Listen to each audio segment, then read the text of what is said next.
Olá pessoal, 15 perguntas com respostas breves e objetivas para vocês usufruírem, espero que apreciem, sigam conosco aqui e vejam se vocês concordam.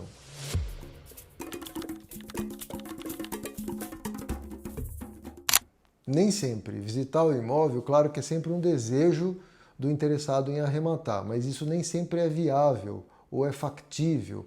Por quê? Muitas vezes o imóvel está ocupado e o ocupante não colabora para abrir as portas e viabilizar a visitação, né? Ou às vezes até o imóvel está fechado e ninguém tem a chave para você visitar, você não pode ir lá e abrir espontaneamente.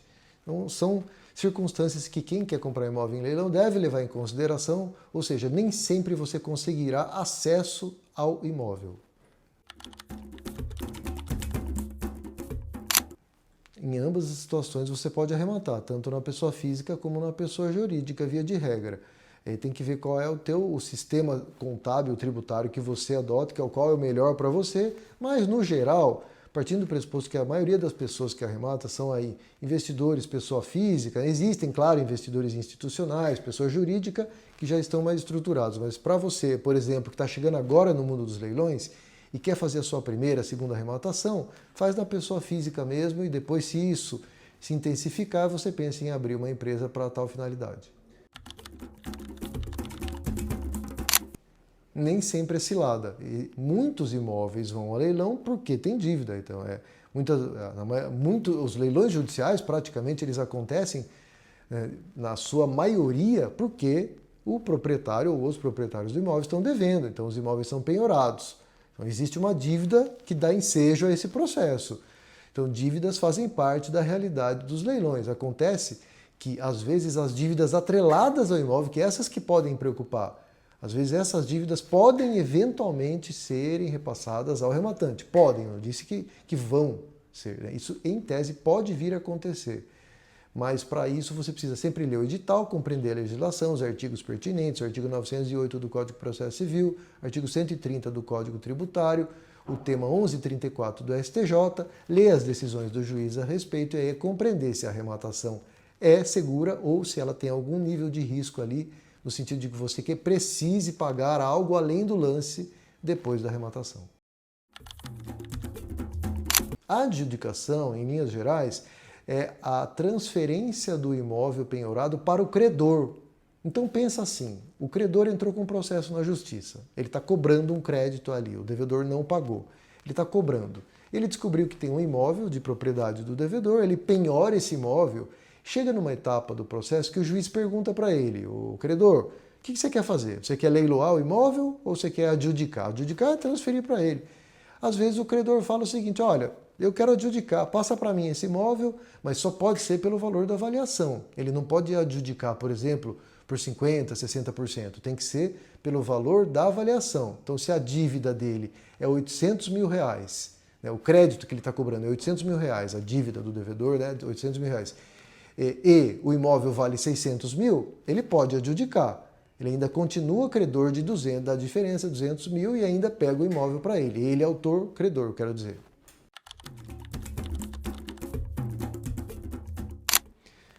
Etapa importantíssima. Para você participar de um leilão, você deve verificar se o site é idôneo, se o leiloeiro está registrado e habilitado na respectiva junta comercial do seu estado, fazendo pesquisas, inclusive, no Reclame Aqui, verificar se esse leiloeiro está credenciado em algum tribunal de justiça, há quanto tempo ele milita, se necessário pedindo cópia da matrícula do leiloeiro, e são pesquisas aí para você evitar cair em golpes e em fraudes. Depende. Existem situações em que o imóvel sai totalmente arrematado para quem compra e há situações em que o arrematante pode eventualmente assumir alguma dívida atrelada ao imóvel. Essa é uma das questões mais importantes, né, pertinentes ao mundo dos leilões. Afinal de contas, de nada adianta você comprar um imóvel com desconto e depois sair com um boleto ou boletos no plural, né, no teu colo no dia seguinte. Para isso, há que se entender, compreender o edital, ler o processo, verificar a matrícula, consultar as dívidas atreladas ao imóvel, quais sejam, normalmente IPTU, condomínio, às vezes tem uma alienação fiduciária, então verificar perante o banco, o credor fiduciário, se existe algum débito, entender como o juiz ou a juíza ali despacharam a tal respeito, e aí sim chegar à sua conclusão. Olha, logo após a arrematação, o que você tem são direitos. Logo após, quero dizer, nos dias seguintes, você ainda não se registrou no cartório de imóveis como proprietário do imóvel. Então você tem direitos atrelados a uma arrematação. Não é proibido você alienar, fazer alguma negociação pertinente a esses direitos. Isso é viável de acontecer. Porém, se você, por exemplo, arrematou de maneira parcelada junto ao juiz, pode ser que o juiz não autorize a sua substituição por outra pessoa, né? Pode ser. Mas em tese não é proibido. Você pode, ainda que você se mantenha no processo como arrematante formalmente falando, paralelamente você pode fazer um compromisso, né, de compra e venda, de cessão de direitos e ali, né, estabelecer que você está vendendo, enfim, a sua posição, o seu crédito, enfim, os direitos que você tem em relação àquela arrematação. O incremento ele é definido pelo próprio leiloeiro. Muitos utilizam a referência de 1%.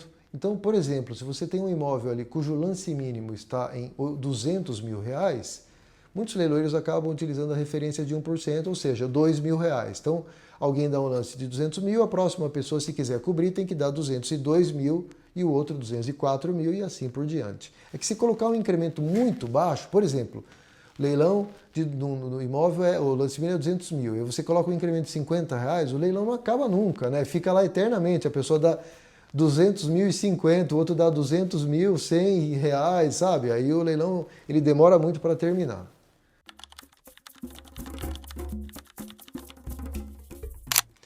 Se o ocupante ignorar e desrespeitar a determinação do juiz de desocupação do imóvel, ele pode ser retirado à força com o apoio policial, se necessário. É uma situação indesejável e desconfortável, mas se chegar a esse extremo, a esse limite, o juiz pode sim fazer cumprir a sua determinação com o apoio da polícia. Valor vil é aquele abaixo do estabelecido pelo juiz como referência mínima. Então, digamos que o juiz estabeleceu como mínimo, lance mínimo, R$200 mil. Alguém vai lá e quer dar um lance de 190 mil. Não deveria conseguir, né? Porque o sistema do leiloeiro deve estar preparado para inviabilizar a aceitação de lances abaixo de 200 mil. Mas se por um acaso alguém ofertou um lance abaixo do que o juiz estipulou, este lance é considerado vil. Nua propriedade consiste no seguinte, numa terminologia leiga, né? Quem tem a documentação do imóvel, mas não tem a posse direta. Então, por exemplo, você é nu proprietário, você figura, né, como proprietário do imóvel, tecnicamente falando, mas quem está usufruindo da posse do imóvel é outra, ou são outras pessoas. Direitos, é muito comum você verificar editais de leilões que abrangem não o imóvel na sua propriedade plena, mas direitos atrelados ao imóvel. Por exemplo, direitos atrelados a um compromisso de compra e venda, direitos sucessórios, direitos hereditários, direitos atrelados a um contrato de alienação fiduciária. Esses são os exemplos mais frequentes. Fração do imóvel é uma parte, uma cota, né? Um pedaço do imóvel. Então, se você é dono do imóvel, proprietário do imóvel, junto com outras 3 pessoas, são 4 no total, cada um tem 25% do imóvel, ou 1/4 do imóvel. Normalmente, o prazo de pagamento do lance da comissão é de 24 horas. Alguns tribunais colocam um prazo um pouquinho mais elástico, às vezes de 3 dias, mas dificilmente o prazo vai ser maior do que 5 dias. De acordo com a lei, o artigo 895 do Código de Processo Civil, sim, o lance à vista sempre prevalece sobre o parcelado. O leilão foi cancelado, o seu lance acabou dando-se por prejudicado. Concluímos aqui, então, respostas a 15 perguntas de maneira objetiva, sintética, claro. Espero que vocês tenham apreciado e continuem acompanhando a Academia do Arrematante.